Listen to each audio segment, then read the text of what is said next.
the subtitle was A New Cosmology for the 21st Century. Mm. And I thought, oh, that's curious, but I didn't question it. I just thought, well, okay, that's okay.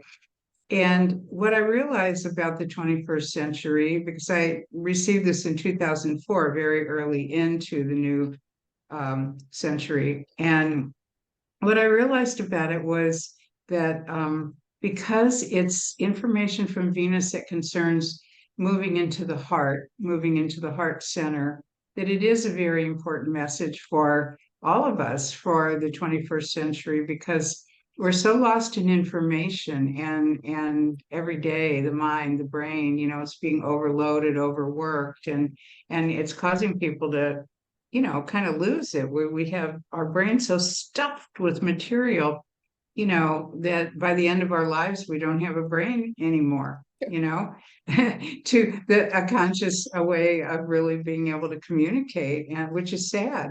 So it's about making decisions from the heart rather than the mind, and it's about leading with the heart in everything we do. So that's just a little snippet, and the rest is, I think, obvious. It Yeah. is. And also it's such an ancient, the five-pointed star is such an ancient tradition that existed thousands of years. And Yeah. download came to you. It was just an incredible, it was the time for that to show Yeah. up in your life, and you Well, brought that's what was right. exciting. That was the other thing, was to find out that Venus really makes a pattern of a five-pointed star, and she's the only one that does. Okay. And that we've had this five-pointed star image for a very long time in, all kinds of um, religions and philosophies and, spiritual teachings. And, the five-pointed star has, the pentagram is a very powerful mechanism for magic. It was used, it was used for magic, because Venus is also about manifestation and, bringing things to you. It has been turned into darkness also by, some religions who, think of it as, something dark.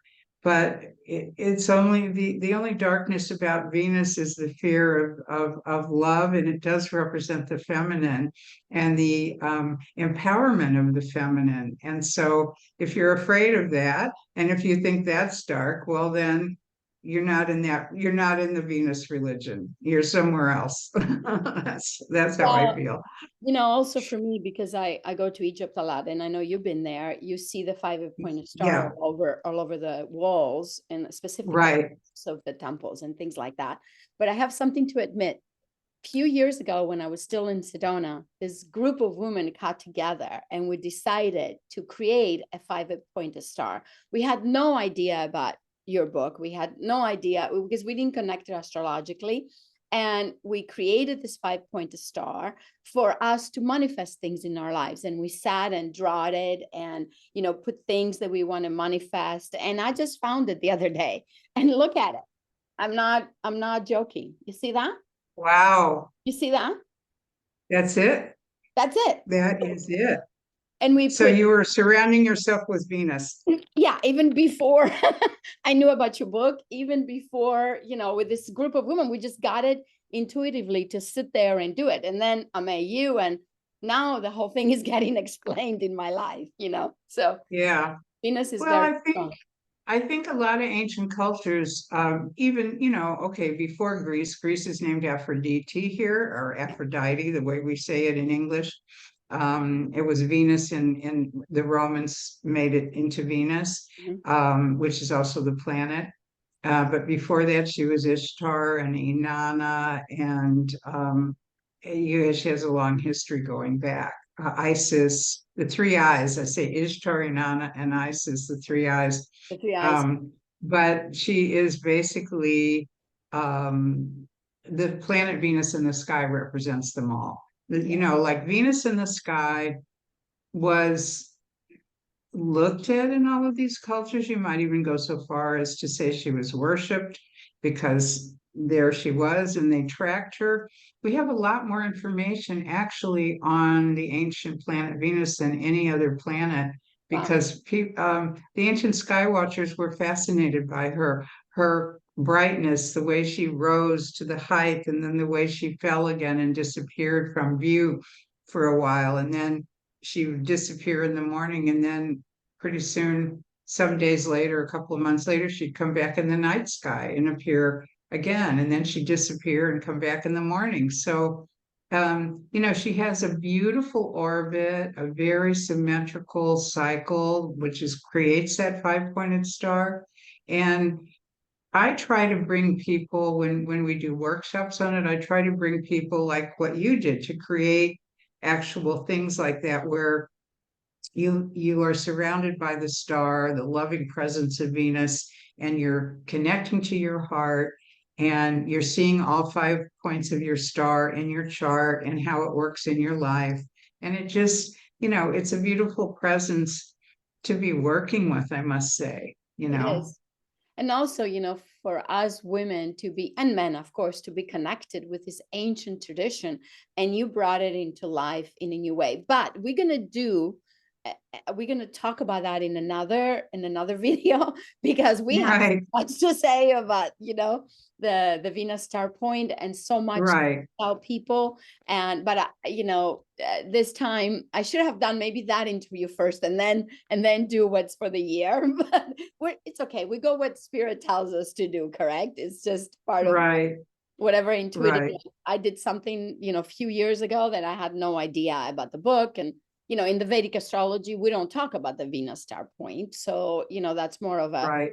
traditional Western astrology. But so I want you knowledge. I want you knowledge for the next 2 weeks we have left, or 2.5 weeks we have left of this, Hmm. interesting 2023, December 2023, because it's been a really, I feel that it's been a very difficult year. But as I said in my last video, I feel like we all making it through, even if we had to cry, scream, yell, fight, whatever we had to do this year. I think most of us have made it through, and we're going to continue making it through to the end of the year, because there's still a little bit of struggle. But I want you to put your knowledge in it, and tell us what you feel, what do you think that is going to happen in the next 2.5 weeks. Yeah, thank you. There's so many things I could say about going into 2024. I'm both excited and a little bit cautious and nervous about what it will bring, because I think it has the potential to go both ways, and it probably will go both ways. As we are recording this today, it's the 13th of December, and we just had a new moon in Sagittarius. So new moons happen every month, as we know, and that's another symbol of the feminine, the new moon, because it is the moon joining the sun. The Venus star point is really when Venus joins the sun. It's the cazimi of Venus with the sun. The Exactly. new moon is also a cazimi with the sun, but it's the moon with the sun. So we can't see the moon when it's right with the sun like that, because the sun's rays block it out. So though we can't feel it, we can't see it, we can feel it. And generally speaking, good times of the month for manifestation from one month to the next, there's 12 months in a year, and there's usually 13 lunations in a year. 13 is a number also of the goddess, and it is also a number very strongly associated with the Venus cycle. And that's, again, info for another day, but it's all written in my book too. But the fact is that we're new moons are like, oh, exciting, because we always are excited when we can start something new, right? We're like, ooh, now what? Something new, because, oh, I'm ready for that to end. Because what is at the end of every year, everybody says, oh, I'm glad to say goodbye to that year, and they're going to do Happy New Year. I'm so glad to be moving forward into the new year. But they say it every year. So but the newness is exciting. And so we want to like shoot for the stars, because Sagittarius is symbolized by the centaur with the bow and the arrow shooting to the stars. And it's right, the archer, Sagittarius, is situated right there in right on or near, very, very close to the galactic center. Mm. And this new moon is 20 degrees Sagittarius. The galactic center is 26 degrees Sagittarius. So within 24 hours of the moon will be, passing right over it.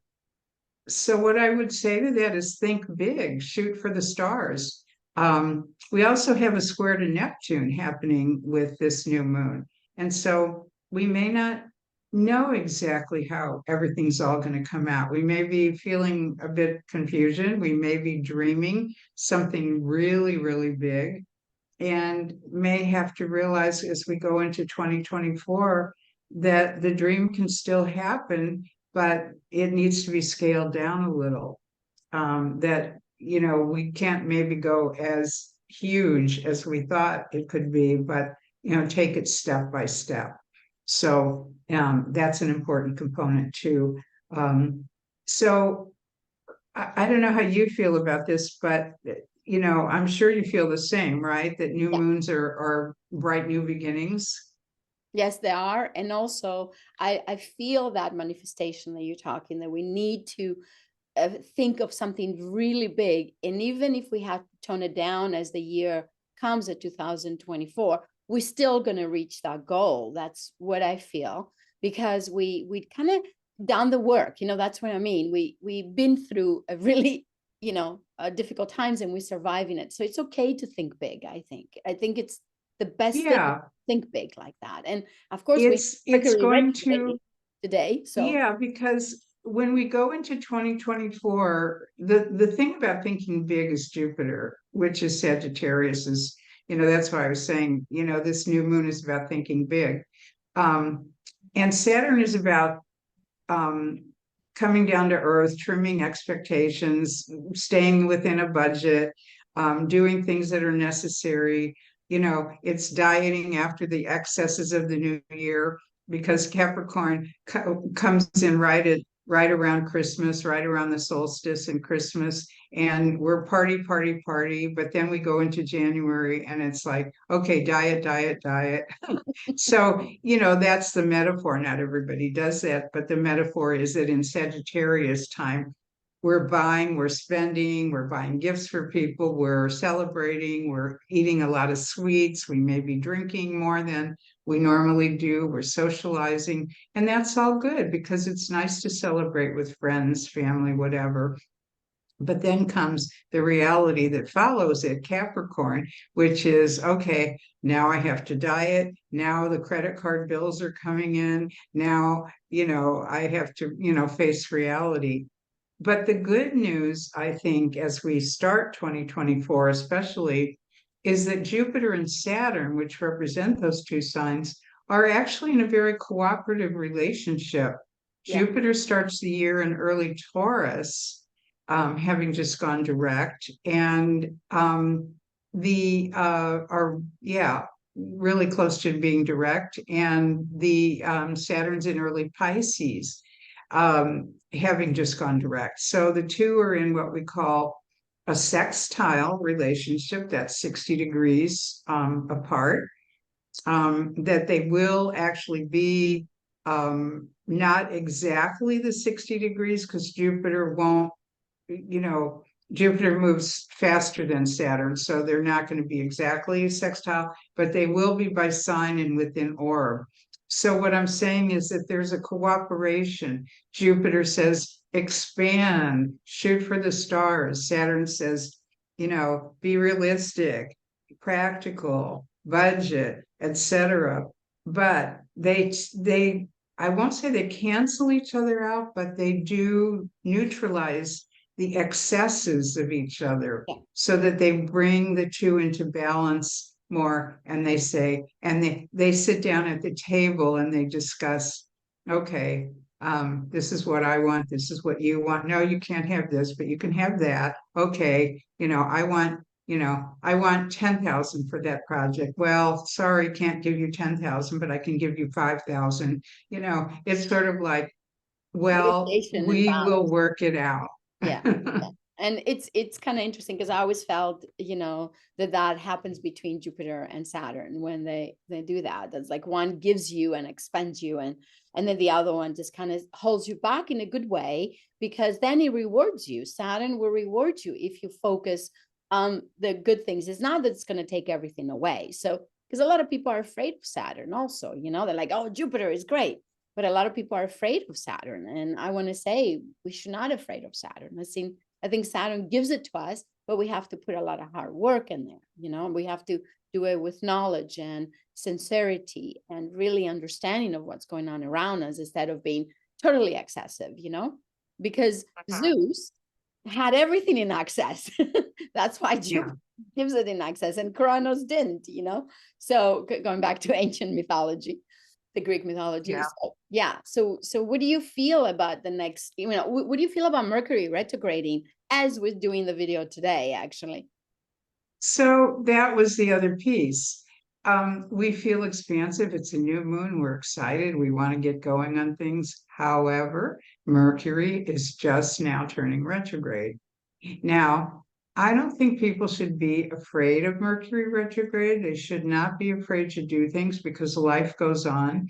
And if you take into account all the times of the year that Mercury actually does go retrograde, and then the week or two before each retrograde and the week or two after each retrograde, where it's kind of catching up with itself, and what I mean, some astrologers call it a shadow period, but it's not really a shadow, but it's when it passes that zone, it goes into new territory. So in other words, right now until into January, it's going back over where it's already been before. So we're reviewing, we're Reviewing and revisiting, finishing things, we're reconnecting. And connecting. holiday time, the end of the year, is a good time to reconnect. If you can't get there physically, you send a card, or you send an email, or you send a greeting somehow.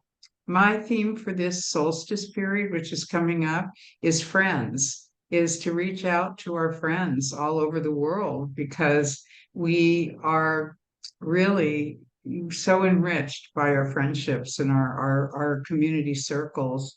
Um, Mercury retrograde is also kind of the troublesome part is the first week and a half of the retrograde.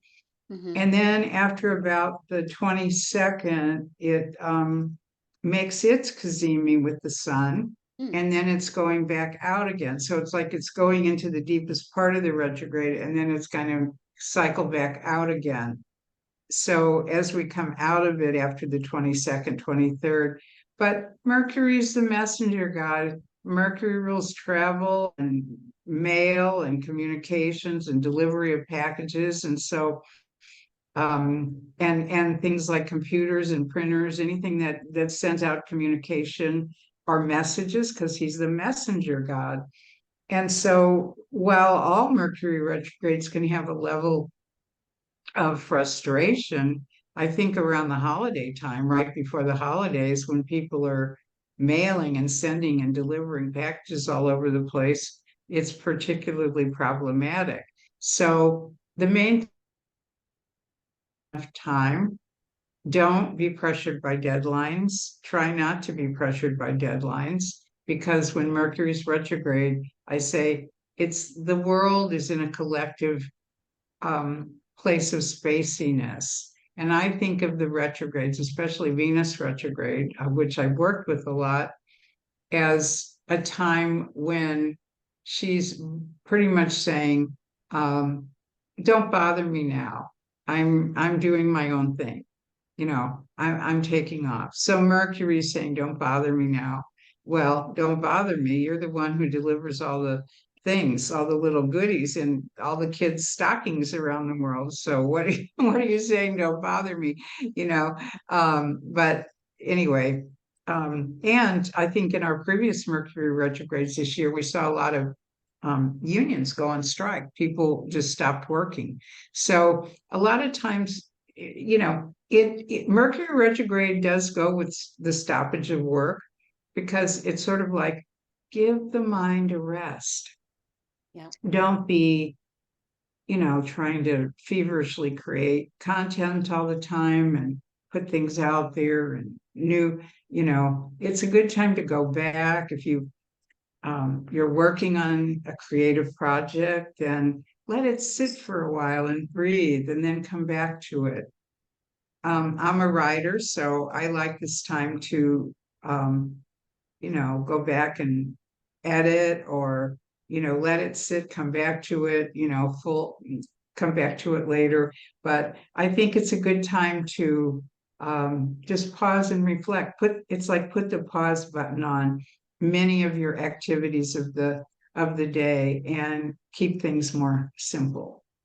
And I think also it teaches us not to, that we cannot control everything. We don't have everything, in our, like we need to reach a goal, but we need to reach it by, say, the 14th of this month or whatever, the 20th. It shows us to kind of sit back and just visit everything and see, instead of like rushing like Mars, you just sit and let go of control and trust of what's Right, happening, and everything's gonna be okay, afterward. right. Right, exactly, exactly. Yeah, so that's what we have for the rest of the year. And then, of course, a very big thing, we have the solstice on the 21st of the month, the winter solstice in the north. It's the summer solstice in the southern hemisphere. And that's a beautiful time of year. The religious, the connotations of Christmas with happening so close to the solstice, it's the metaphor, because the solstice in the north is literally, in the northern hemisphere, is literally marks the return of the sun, sun, the sun in the sky, Mhm. to the north, because it's now finally gone as far south as it can go, and it's going to slowly start heading back up. We won't see the results of that until spring, when it actually really gets over the horizon and comes into the north full bore. But it's turning around, and so Christmas has that metaphor too, with the risen, with Christ, the return of the sun, the birth of Christ, not the rising. And in fact, he's born at the winter solstice in terms of the religious story, and then he's rising at the spring equinox, Yeah. where it's like, spring and Easter. So it has a lot to do with actually what's happening in the sky, the Mhm. sun, the four seasons, the solstice points. So it's a turning of the direction. It's the beginning of official winter in the north, summer in the south. It's a change of season. It's a change of direction for a lot of people. And Mercury reaches its cazimi with the sun right at that time. So it is a powerful time. I think anybody who's open to getting ideas, inspiration, downloads, whatever, and information that things they couldn't quite figure out, but suddenly now you're going to have a burst of energy there to say, oh, okay, I think I just got the solution. I may have even just dreamed the solution. So Mercury retrograde is also a good time for dreams and dreaming. I notice my dreams always increase during Mercury retrograde. And you know, it's sort of like, the theme going into January 1st, which is again an arbitrary new year. It's not really, it's a calendar new year. It has nothing to do with the sky, Yeah. but the new year is that Mercury will go direct on the night of January 1st. Oh, it's So first. Oh, I didn't yeah. know that date. So we go into New Year with it still kind of, it's not really moving backwards. It's what we call standing still or stationary. It's not moving quite yet. So that could be a metaphor for 2024. Things are ready to happen, like the train is at the station, but it's not moving yet. You're sitting there waiting for it to go, and it's going to go soon, but you're still kind of waiting. So we go into the new year with that. We also go into the new year with Venus and Saturn in a square, which is another kind of way I would summarize it is you can't always get what you want, but you get what you need type Exactly. of thing. Yeah. Thank you, Rolling Stones, for that. But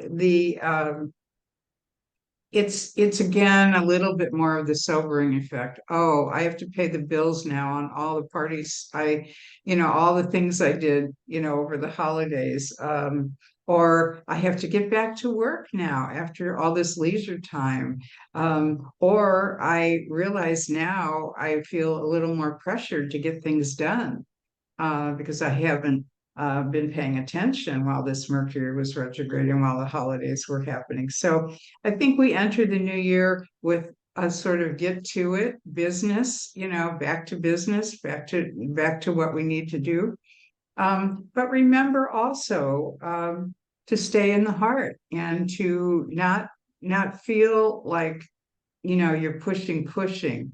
Just go, let things flow. Mercury isn't really moving in its correct speed, or it's normal. Let's say it's not correct, but it's normal fast-paced speed until we get to about the 10th of January. So the first week or two is still regrouping. Things are moving forward, but I think by mid-month we'll see things really kind of taking off. So if we have to put like the next 6 months after January 1st, how you see them, from January. Well, maybe in our next video we'll talk about that. I think the real new year, a lot of the new year comes more in the spring. And so we'll talk about the aspects for that. But like the Chinese New Year is a really important one because it's not just celebrated in China, it's celebrated all over Asia, but we call it the Chinese New Year here. It's always happened, the new moon on it's a lunar cycle also, the new moon in Aquarius. Yeah. So that will happen for us in February. And we will have the spring equinox in March. So, we have moving into the year more, kind of a picture of, I think the spring is going to be very exciting because we're going to have Jupiter and Uranus coming together closer and closer. So we're going to have a big, kind of a smaller version of the Big Bang. That says a lot right there. On the micro scale. A small version of the Big Bang. I like that. I asked for it, because yeah, I do feel that actually it's going to be a very interesting year and a very, we can say that for every year lately, but I think it's also going to be a year of really, I don't know if I want to say kind of licking our wounds and really taking care of ourselves and going into really healing ourselves. That's how I see the next year, Yeah. And I feel it's going to be a positive year, but we do have to lick our wounds. We have to take care of ourselves the next year because we forget that through the day, the daily activities that we do. We do forget self-care. Self-care is really, really, really important. Yeah. And in fact, many of the clients I've been working with lately and talking with who are dealing with some sort of illness or another are suffering really. When I look at their chart and I start talking to them and go deeply, it's like, well, you've never relaxed. You've never known how to slow down. You've never known how to stop doing things for people. You've never known how to say no. And now suddenly your body is saying, I need time for me, and so there can be, just like your car engine or anything, if you work it too hard and you don't service it and let it rest, it's not going to just keep going and going for you. You have to give it self-care. We don't give ourselves enough self-care And I don't mean that in a narcissistic way. I think there's a lot of people today that are kind of we're in a narcissistic society, let's say that, and there's reasons for that I can actually attribute to the astrological picture of some of the where the bigger planets have been lately, and the Venus star points. But I will say that for ourselves, for those of us who are givers and who are want to be of service to others, we have to remind ourselves that if we're not in good shape, we can't give anything to anybody else. So it's a message for self-care, and also really always balance. Here in Greece, in Delphi, especially at the Oracle, the major message was nothing in excess, Exactly. No, that's that. everything in balance, like not too much of this, but if you do too much of this, come back this way. So if you're serving everyone else, it's time for you to serve yourself or to be receiving. And that's the most important principle on the Venus star. I want to conclude what I have to say with coming back to that. The other reason I love it so much is it's perfectly balanced. It has, the main star is our head heart center connection going down the central spine and then covering the chakras. And then we have the other 4 points are the 2 hands and the 2 feet.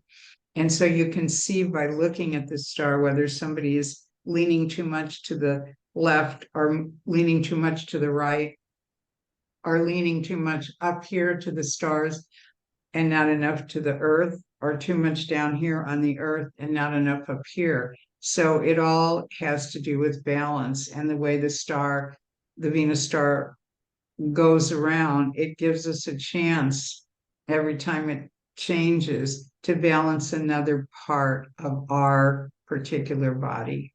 You're right. And also, I want to make a note of we got to stop feeling guilty, because, I think next year is also going to be about don't feel guilty for what do you want to give to yourself. I think that's a big thing. People feel very guilty when they give and give and give. I mean, when they give and give and give, and then they start giving to themselves, they feel guilty of giving to themselves. Yeah, I Sorry, know. I had to get the train of my thought, because they feel so guilty. That's why they can't sit back. They're like, well, but we're supposed to help others. We're supposed to do that, but we feel guilty when we don't do it. And I think this year is also going to show us how not to feel guilty and really take care of ourselves, because Yeah, we have to. yeah. I think that's Saturn and Pisces too. Oh, You you're right. know, Saturn. we're programmed to be workhorses. Yeah. That's good. I wanted to make sure that it connects to, yeah, there you go. I didn't even ask you and you brought it up. I like it. Yeah, no, but Saturn and Pisces is that guilt. Well, I haven't done enough. Yeah. Oh, I could be doing more. Yeah, you're right. You know, So that's okay. a message, we can just say a message to the people that are watching us out there. Let go of guilt this year, coming into the next. Take care of yourself, understanding that we do have the star point, the Venus star point in our bodies, and how we can just get balance everything in our lives. And me and Arielle will get back into the Venus star point and we'll talk about it and we'll clarify that for you guys. Yeah, Yeah, because it's a lot. yeah. We cannot do it in one. And get out of the mind and into the heart. In other words, Yeah, don't worry, be happy. exactly. Arielle's website and email will be underneath in the video if you want to reach her for sessions. And also her book will be linked underneath also. But I know you booked and then the sessions will start after in January, correct? Like after first, second week of January, you open to like do some sessions, or later when? No, I think the calendar, I forget now, it's online, but the second week in January, I believe, is when I start up again. I kind of don't waiting for Mercury, not necessarily waiting for Mercury to straighten himself out, but it just works out that way for me. It just happens to work out that way for my schedule, and then Mercury's supporting it. Yeah, of course. Mercury, if you're in astrology, you got to go with what's happening in the stars. If you're a healer, you got to go what's happening in the energy. I think that's so important. And sometimes we do it so intuitively that we forget to put the two together. But once we put the two together, it's a total blessing. Once we get it, that everything works together, the stars, our lives, everything works together. So anyway, Arielle, Thank you so much, Zeffi, for having me today. Yes, I hope you enjoyed it. And I know you're I loved it. And I love your perspective too, and all the energy you bring to the world. It really, I feel uplifted in your presence. Oh, thank you so much. I really appreciate that. So everyone, thank you so much. I'll talk to you before on the holidays. So start enjoying yourself now and take care of yourself and, slow down a little bit. You don't have to rush and take care of everything and everyone. Only think of yourself first. So namaste. Thank you. Namaste.